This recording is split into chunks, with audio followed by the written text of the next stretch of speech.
Angels we have heard on high. Ay, hindi po pala Pasko.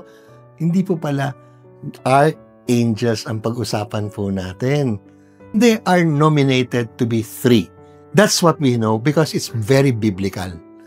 Si Michael, makikita sa Book of Revelation. Si Raphael, malalaman natin from the Book of Tobit. But si Gabriel, nando sa Gospel of Luke.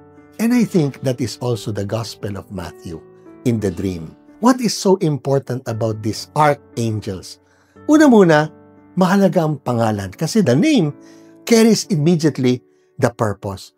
Angelos means messenger. They are messengers.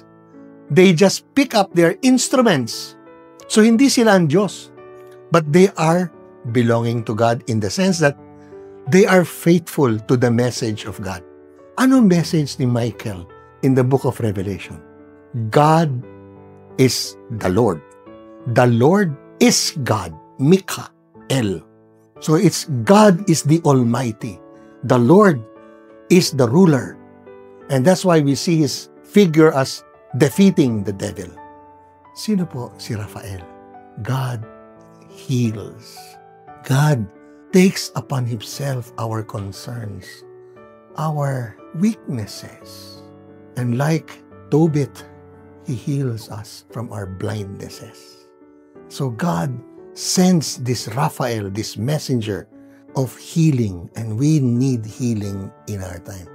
Lord, heal our land. Gabriel, God is my strength. God is strong. And that's why when he said to Zechariah, you will have a child, pinagdudahan siya. Bakit? Anong pinagdudahan? Kaya ko pa rin ba yan? Bakit?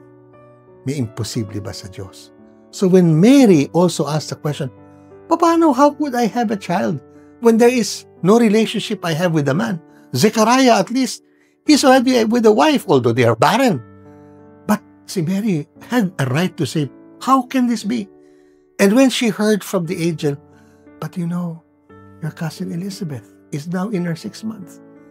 And nothing is impossible with God. Gabriel, he announces the strength of God beyond our imagination.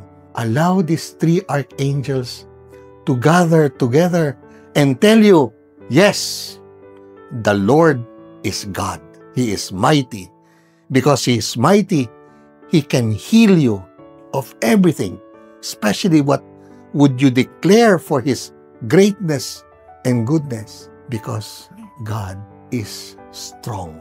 Nothing impossible.